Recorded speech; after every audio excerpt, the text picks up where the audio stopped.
मैं आता हूँ थोड़ी देर में। नाश्ता तो कर लीजिए, वरना नाश्ता रह ही जाता है। नहीं, अभी जाना बहुत जरूरी है। आयुष और यश के स्कूल से कॉल आया था तो जाना पड़ेगा। ठीक है, ऐसी बात है तो आप जाके आओ। आदर्श बच्चों के स्कूल चला जाता है।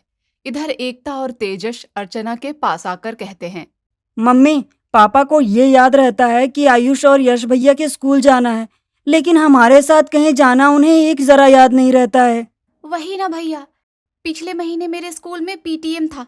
तब मैंने पापा से कहा था तो पापा बोले मुझे जरूरी काम है, मम्मी चली जाएगी। पापा को तो हमारे बारे में कुछ याद ही नहीं रहता है। ऐसा कुछ नहीं है बेटा, तुम दोनों गलत सोच रहे हो। तुम्हारे बारे में तुम्हारे पापा दिन रात सोचते हैं। अब यश और आयुष भी तो इसी घर का हिस्सा है, तो उनके लिए भी तो सोचना होगा ना। हाँ, ये बहुत अच्छा है मम्मी। बड़े पापा कभी हमारे लिए कुछ लेकर आते हैं क्या? नहीं ना। ऐसे तो छोड़ ही दो, कभी होली या दिवाली में भी हमें विश तक नहीं करते। कुछ देना तो दूर की बात है। मम्मी, आप तो पापा की साइड ही लोगी, रहने दो। चलो एकता, इस घर में हमारा कोई नहीं है। एकता और तेजस नीचे खेलने चले जाते हैं। बच्चों की बातें सुनकर अर्चना टेंशन में आ जाती है और अपनी माँ को फोन करती है। मम्मी, क्या कहूँ, मन बहुत खराब है आज मेरा। क्यों? क्या हुआ ऐसा जो ये बोल रही हो? अर्चना सारी बात पार्वती को बताती है और कहती है, बस इतनी सी बात मम्मी, और दोनों बच्चे मुझसे भी मुंह फुलाकर बैठ गए हैं। मैं तो दोनों के बीच में फंस जाती हूँ। शांति रख, इतना दिमाग मत खराब कर। तुम दोनों बच्चों के साथ कुछ दिनों के लिए यहाँ आ जा। मोहल्ला बदल जाएगा और मन भी शांत हो जाएगा। हाँ मम्मी, मुझे भी आने का बहुत मन कर रहा है। बहुत दिन हो गए हैं तुमसे मिले। हाँ बेटी, वही बात है। रोटी भी एक तरफ रखी जल जाती है। हम तो फिर भी इंसान हैं। आज मैं इनसे बात करती हूँ और टिकट करवा कर बोलती हूँ तुम्हें। ठीक है। आदर्श रात को घर आता है और आते के साथ अर्चना उससे कहती है, जी, आप मेरी और बच्चों की टिकट करवा दो। माँ का फ़ोन आया था, वो हमें बुला रही है और हमारा भी मन हो रहा है सबसे मिलने का। आदर्श अर्चना की बातों का कोई जवाब नहीं देता। फिर अर्चना उससे कहती है, सुन रहे हैं ना जी, आप करवा देंगे ना टिकट? आदर्श गुस्से में कहता है, अभी मैं कुछ नहीं करने वाला हूँ। तुम्हें कुछ समझ आता है? भाभी अस्पताल में भर्ती है, तुम्हें उनके पास होना चाहिए, और तुम हो कि तुम्हें घूमने फिरने की पड़ी है। मुझे थोड़ी पता था कि भाभी बीमार है। दूसरा मैं क्या करूंगी इसमें, मेरा तो कोई काम नहीं है। जब मैं बीमार रहती हूँ तो आपकी भाभी कितना ही मुझे देखने आती हैं। जब माँ ही ऐसी बोली बोलती है तो बच्चा क्या ही सीखेगा? तुम्हें क्या ही देखने आएगी वो? अब क्या माथा दर्द में आदमी आ आकर बैठ जाए? भाभी को हार्ट अटैक आया है। इस समय तो लोग दुश्मन की भी मदद कर देते हैं, ये तो फिर भी अपनी है। तुमसे ये उम्मीद नहीं थी मुझे अर्चना। आदर्श बिना खाए पिए सोने चला जाता है। फिर अर्चना थोड़ी देर बाद आकर कहती है, खाना खा लीजिए, सुबह नाश्ता भी नहीं किया था आपने। नाश्ता क्या, मैंने तो लंच भी नहीं किया आज। शायद तुम चाहती ही नहीं कि मैं खाना खाऊं, तो क्या करूं मैं? अब तो तुम खुश होगी ना? ऐसी बात नहीं है। कौन सी पत्नी भला अपने पति को भूखा देखकर खुश होती है? दूसरों के कारण अपने घर में लड़ाई क्यों कर रहे हैं? हमारे घर में भगवान की दया से किसी चीज की कमी नहीं है, फिर भी दूसरों के कारण लड़ाई होती रहती है। वो दूसरे नहीं है, कितनी बार कहा है मैंने तुमसे। जैसे तुम्हारी एकता और तेजस हैं, वैसे मैं और भैया हैं, अपने सगे भाई हैं। कोई गोद लिए हुए नहीं या दूसरे का कोई रिश्तेदार नहीं है जो तुम हर बात पे उन्हें पराया बताती रहती हो। ठीक है, ये सब छोड़ो, मैं खाना ला रही हूँ, खाना खा लीजिए। अर्चना खाना लेने रसोई में जाती है और उसकी आंखें भीग जाती हैं। पता नहीं कब जाकर ये समझेंगे और मेरी जिंदगी में भी खुशी आएगी। जो इनके बारे में एक जरा भी नहीं सोचते हैं, ये उन लोगों पर अपनी जान लुटाते रहते हैं। भगवान कब इनकी आंखें खुलेगी? मैं इस आदमी को दुखी भी नहीं देख सकती हूँ। कब सब कुछ ठीक होगा ईश्वर? अर्चना आदर्श के पास खाना लेकर जाती है और उसे अपने हाथों से खिलाती है। आदर्श की आंखें भी भर आती हैं और वो अर्चना को अपने गले लगा लेता है। अर्चना, मैं अपने परिवार को नहीं छोड़ सकता हूँ, अब चाहे तुम जो भी समझो। खाना तो आराम से खा लो, इसमें भी बोलना है?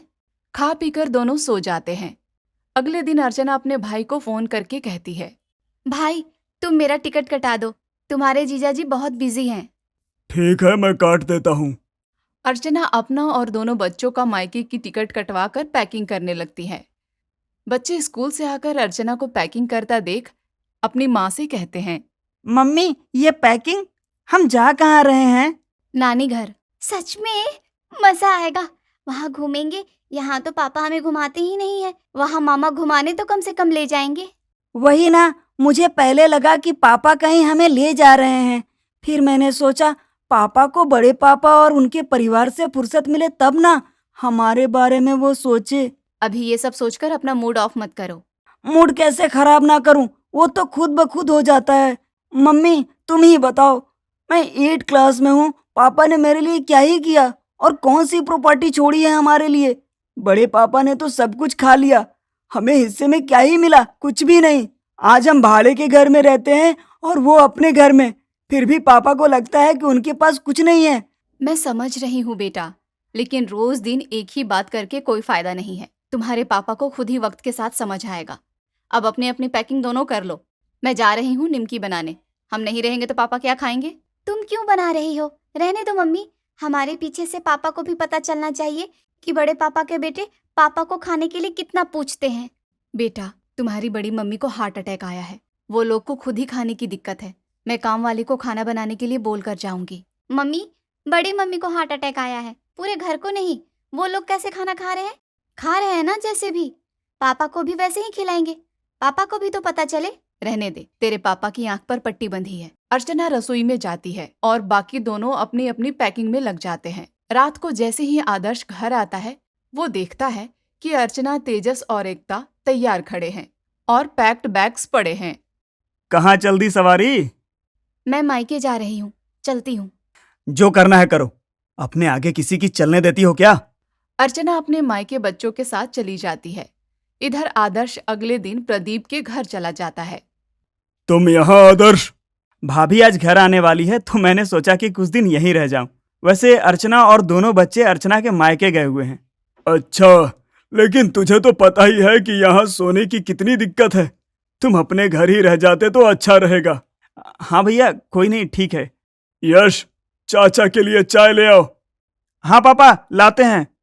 आयुष चाय और नाश्ता ले आता है और जानबूझकर आदर्श को सुनाने के लिए कहता है। पापा, खाना ढाबे से ले आना, काम करते करते मेरी हालत खराब हो गई है। ऊपर से आए गए लोग सो अलग। बीमार तो बीमार, करने वालों का मरण हो जाता है। हाँ, बाहर से खा लेंगे हम, तुम आराम करो। आयुष रसोई में चला जाता है और प्रदीप कहता है। आजकल के बच्चे को तुम जानते ही हो, काम इनसे होता नहीं है और हम कितना काम किया करते थे। हाँ भैया, मैं पानी खुद ले लेता हूँ, फिर दुकान जाना है मुझे। आदर्श रसोई में पानी लेने जाता है और वो यश और आयुष की बातें सुन लेता है। चाचा को कोई काम नहीं है, बस मुंह उठाकर यहाँ आ जाते हैं। इतना कमाते हैं, लेकिन ये नहीं कि हमें भी आधे पैसे दे दें। लेकिन नहीं, कैसे दे देंगे? उनसे छूटेगा कहाँ? हर चीज के लिए हमें खुद बोलना पड़ता है। चाचा, आज स्कूल जाना है, आज हमें ये काम है, आज हमें वो काम है। सोचते हैं कि हम उनकी गुलामी करते रहें, गिर गिर कर मांगे उनसे। छोड़, अभी हमारा बुरा वक्त है ना, करने दो उन्हें खुद पे गुरूर। बुढ़ापे में हम भी इसी तरह उन्हें तरसाएंगे। जब एकता शादी होकर चली जाएगी और तेजस उन्हें घर से निकाल देगा, तब हम भी फोन आने पर ही जाएंगे उनकी मदद करने। सिक्का अपना ही खोटा है, हमारे पापा ही खराब हैं। वो आज पीने खाने वाले नहीं होते तो आज किसी की हिम्मत नहीं होती। आदर्श को धक्का लग जाता है और वो वहीं से उल्टे पैर लौट आता है। भैया तो भैया, ये बच्चे भी मुझसे नफरत करते हैं, वो भी इतनी कि मैंने सपने में भी कभी नहीं सोचा था। शायद मेरे नसीब में जस ही नहीं है। पूरी जिंदगी सबके लिए करना ही लिखा है, वो भी बिना किसी स्वार्थ के। आदर्श अपने घर जाकर भूत की तरह बैठ जाता है और दुकान भी नहीं खोलता है और अपनी माँ की तस्वीर देखकर वो कहता है। मुझे अपने भाई और उसके बच्चों के लिए करना है, जिसे जो बोलना है बोले। आदर्श खुद को संभालता है और रोज सुबह सुधा से मिलने उसके घर चला जाता है। इसी तरह 15 दिन बीत जाते हैं और अर्चना अपने दोनों बच्चों के साथ वापस आ जाती है। बच्चों को लगता है कि इतने दिनों के बाद उन्हें देखकर आदर्श उनके साथ वक्त बिताएगा। एकता और तेजस आदर्श के गले लग जाते हैं। कैसे हैं मेरे बच्चों? पापा, आपने हमें मिस किया या नहीं? बहुत किया, तुम लोगों के बिना मेरी जिंदगी ही क्या। ठीक है पापा, तब आज हम चारों मूवी चलेंगे शाम को। शाम को? आज नहीं बच्चों, आज भाभी को डॉक्टर के पास लेकर जाना है, वो बहुत जरूरी है। तेजस को बहुत तेज गुस्सा आ जाता है और वो तेवर से कहता है। हाँ, आपके लिए वो लोग ही जरूरी हैं, हम नहीं। जाइए जाइए, बेकार में हम आपके बच्चे हैं। खून का रिश्ता तो आपका आयुष और यश भैया से है, हमसे नहीं। खून के घूंट पीकर आदर्श अर्चना से कहता है। अर्चना, खाना बाजार से ला दिया है मैंने, तुम खुद भी खा लेना और बच्चों को भी खिला देना। ठीक है। बहुत एहसान कर दिया है पापा आपने खाना लाकर। हमें खाना पीना नहीं, थोड़ा वक्त भी चाहिए, जो कि आपके पास हमारे लिए नहीं रहता है। आदर्श बिना कुछ कहे वहां से चला जाता है। दिन बीतने लगते हैं। आदर्श इसी तरह अपने भाई के परिवार के लिए आंख बंद करके सब करता रहता है। एक रोज आदर्श और अर्चना की शादी की सालगिरह रहती है और आदर्श अर्चना से कहता है। आज मैं तुम्हें वक्त नहीं दे पाया, बताओ तुम्हें क्या चाहिए? आज जो कहोगी मैं वो तुम्हें दूंगा। जी, शादी के 20 साल हो गए हैं, लेकिन आज भी मैं भाड़े के घर में ही हूँ। मैं नहीं चाहती कि मेरी बहू भी भाड़े के घर में आए। मुझे अपना घर चाहिए। जब मैं आई थी तो आपके मकान को सबने धोखे से हड़प कर आपके भाई ने हमें भाड़े के घर पर खड़ा कर दिया, लेकिन अब मुझे मेरा घर चाहिए ताकि कोई धोखाधड़ी ना कर सके। ठीक है, मैं घर का पता करवाता हूँ ब्रोकरों से, फिर तुम्हें दिखाने ले चलूंगा। अब तो तुम खुश हो ना? हाँ जी, एक औरत को क्या चाहिए? बस उसके पति और बच्चे का प्यार। आदर्श अर्चना और अपने दोनों बच्चों को खाने पर बाहर ले जाता है और आज कितने दिनों के बाद आदर्श अपने परिवार को वक्त देता है। फोटो तेजस अपने फेसबुक पर डालता है और वही तस्वीर आयुष देख लेता है और यश से कहता है। यश देख, चाचा चाची के साथ शादी की सालगिरह मना रहे हैं, हमें पूछा तक नहीं। यही इज्जत है हमारी। रहने दे, सबका दिन आता है। करने दे चाचा को अपने मन की, हमारा वक्त भी आएगा कभी। एक रोज एक घर का पता चलते ही आदर्श अर्चना से कहता है। अर्चना, झट से तैयार हो जाओ, हम घर देखने जा रहे हैं। बच्चों को भी ले चलें क्या? वो भी देख लेंगे घर। हाँ, क्यों नहीं, जब जा रहे हैं तो ले जाने में क्या है। चारों बाहर देखने के लिए निकल जाते हैं और सब बहुत खुश रहते हैं। घर देखते हैं और घर सबको पसंद भी आ जाता है। मम्मी, घर बहुत अच्छा है और बहुत हवादार भी। हाँ, मुझे भी पसंद आया। मम्मी, वो बालकनी वाला कमरा मैं लूंगी। ठीक है, ले लेना, पहले फाइनल तो होने दो। तेरे पापा क्या कहते हैं? मुझे क्या कहना है, जब तुम्हें और बच्चों को पसंद आ गया तो फिर फाइनल करते हैं। मैं तो ऐसे भी और दिन बाहर रहता हूँ, रहना तुम लोगों को है। फिर यही घर फाइनल कर देते हैं और लोन की बात करता हूँ। पापा, कब तक हम इस घर में शिफ्ट हो जाएंगे? कब तक क्या, उधर लोन पास हुआ, इधर हम शिफ्ट हुए। वाह, तब तो मजा आ जाएगा। एक पार्टी होगी ना तब। मैं तो कीर्तन करवाऊंगी कुलदेवी की। अब चलें? आदर्श सबको घर पर छोड़कर लोन के लिए लग जाता है। इधर लोन पास होता है कि उधर आयुष का फोन आदर्श को आता है और वो कहता है। चाचा, मुझे पढ़ने के लिए बाहर जाना है। आपको तो पता है घर की हालत, ऊपर से इस शहर में कुछ नहीं है। अपने घर की परिस्थिति को सुधारने के लिए मुझे पढ़ना ही होगा और आप ही मेरी मदद कर सकते हैं। अगले महीने मेरा 12th हो जाएगा, मुझे मेडिकल करना है। आदर्श एक पल के लिए चुप हो जाता है। क्या हुआ चाचू, आप कुछ नहीं कह रहे हैं? अरे इसमें कहना क्या है, तुझे पढ़ना है तू एकदम पढ़ेगा, बाहर चले जाना और खर्च की टेंशन तू मत लेना। एक महीना बीत जाता है। बोर्ड का एग्जाम होते ही आदर्श आयुष को बाहर छोड़ने के लिए चला जाता है। इधर ये बात अर्चना और उसके दोनों बच्चों को पता चल जाती है। मम्मी, पापा क्यों गए भैया को छोड़ने? बड़े पापा जा सकते थे ना? हमारा लोन भी अभी तक पास क्यों नहीं हुआ? हो जाएगा, और उन लोगों का नाम इस घर में मत लिया करो। इतने में ही पोस्टमैन एक पेपर लेकर आता है जो कि आदर्श के नाम पर होते हैं। तेजस उन पेपर को खोलकर देखता है और कहता है। मम्मी, ये तो लोन के पेपर हैं और इस महीने से इंस्टॉलमेंट शुरू भी हो गया है। मतलब पापा को पैसे मिल गए हैं। हाँ, मिल गए होंगे, उनके आने पर ही हम शिफ्ट होंगे ना। मम्मी, बात कुछ और है, कुछ गड़बड़ है। उधर आदर्श आयुष को सेटल करके आता है। इधर आते के साथ अर्चना आदर्श से सवाल की लड़ी लगा देती है। लोन पास हुए 1 महीना हो गया, हम कब शिफ्ट होंगे?